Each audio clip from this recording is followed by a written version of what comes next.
been about, as it has been used as a means to control me and oppress me.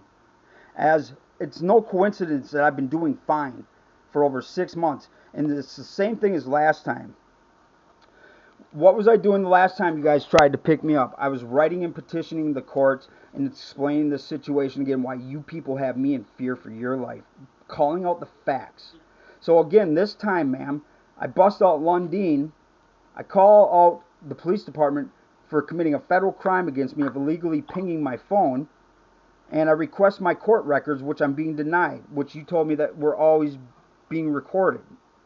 And I'm being denied these records, and it's quite obvious. Mr. Paulzine, Yeah. Mr. Paulzine, there is a specific procedure to get copies of the court records. You can do that. You need to contact the court reporter. I did. There's also no, you didn't. No, I contact Katie, and I request, ma'am, it says on the website you can request court video and recordings. So, Katie is the clerk of court. Yeah. She is not the court reporter. The court reporter is Olivia. And if you would like copies of a transcript of what happened in court, then you need to contact the court reporter. And no, you have not. You've contacted the clerk of court. No, I did talk to one. I did talk to one court reporter. They said there's multiple though. And so hearings in my courtroom are with my court reporter. Hearings in Branch 1 are with the Branch 1 court reporter. And so if you would like copies of the Branch 1 proceedings, you need to contact the Branch 1 court reporter. If you would like copies of the proceeding out of Branch 2, then you need to contact the Branch 2 court reporter. Okay. Katie is Katie Shalley, and she is neither one of those things. She is the clerk of court. Okay, well, when I discussed it... Sir, yeah. One more thing. Again, if I'm talking, I expect you not to talk. Okay. If you would like copies of police reports, then you need to contact the police department. If you would like copies of sheriff reports, you need to contact the sheriff's department. And so, if you would like copies of any of those documents, I have just told you the appropriate person to contact. Okay. Okay, and we are not discussing your criminal cases at this hearing, and Mr. Lundeen did not represent you regarding the guardianship. But he did. And so, he did not, sir. I'm about to prove he did. So, sir, the record does not reflect that he did. What if I proved that he... So when I proved it...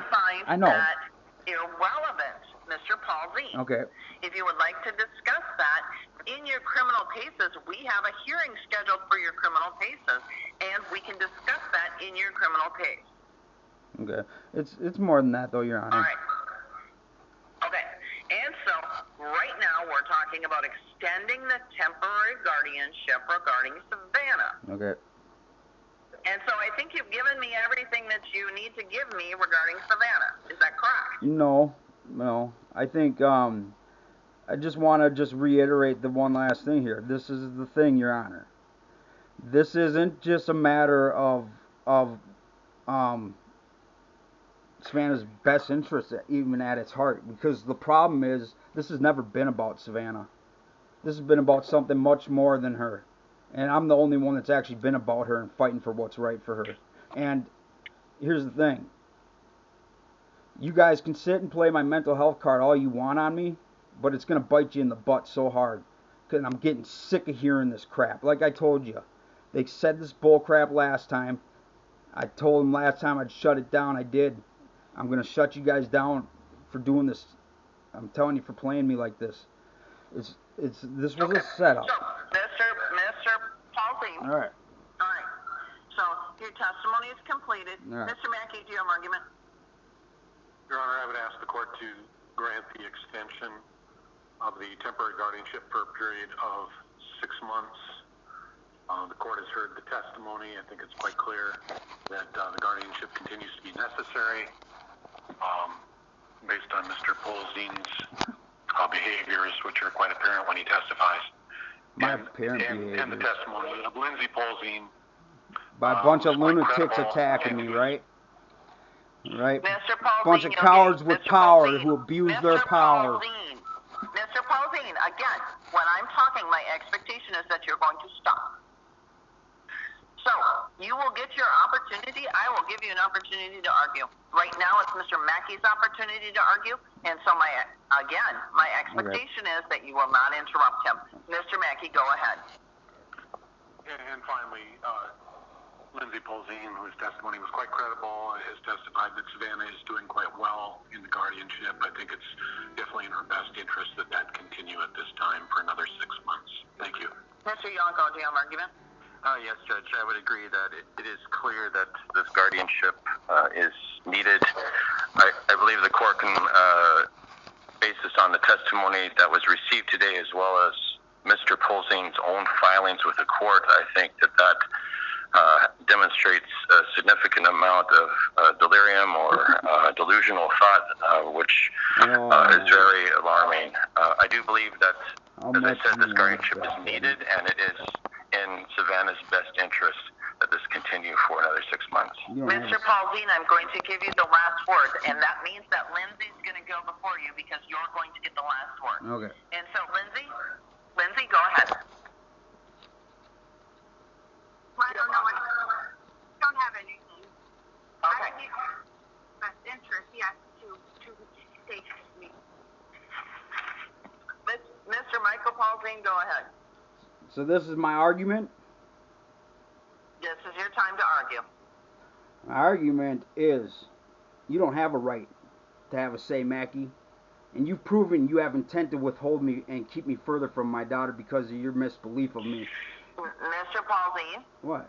My expectation is that you're going to talk to me, okay. Not to Mr. Mackey, all right, Judge. Not to Mr. Yonko, not to Lindsay, but to me. Okay, Judge. Okay? I believe through our last proceeding, Mr. Yonko has made it clear of his position and that he has intent to keep me from my child due to his beliefs, due to the video that he shared with you that, for one, is a total misconception on his part, ma'am, where I had asked the police for help. I even explained to them prior to the few months that we had a rough couple months that my daughter was doing these things, okay, ma'am? Not only throughout this process since they've taken her, ma'am, I reported multiple crimes and instances such as tampering with evidence, concerns of my neighbors talking crap, things that they should have made reports about and should have helped me. But, you know, there's not one single report to anything I've made, okay?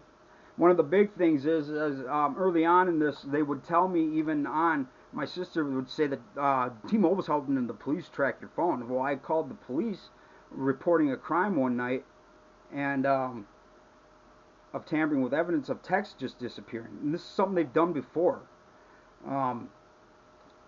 Now, how it's done, whatever, do it, I don't care anymore, but regardless, they didn't do anything about it. They avoided it, and they gave me a false case number report. But I document it myself, you know what I mean, Your Honor, which I have throughout all this entire process. Okay?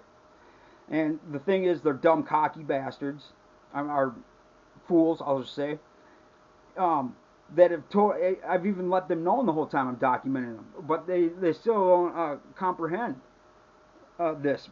But they totally reveal themselves throughout this entire process. Now, I want you to sit and imagine being accused and attacked by your family members, let alone for the last 4 years, and them being on vendetta to try to justify themselves by the use of meth, because they know it's a bite trigger for people like you. Okay, they've done this to me my entire life, ma'am. You got to understand, there's a serious history where the last time this had happened, they woke me up to something really the reality of my life and my family. Whereas I don't ever get myself in trouble. I don't ever get in trouble, ma'am. I've totally turned my life around since my old man died and was forced to live on the streets and make it for myself. Since I had to never see my family again, basically, because my mom didn't want to take care of me after my old man died. But basically, I lived on the streets, would go through programs and find my own way, you know. And even throughout all that, I never got in any kind of trouble. Now, I would end up be going to college where, and I would end up getting full custody of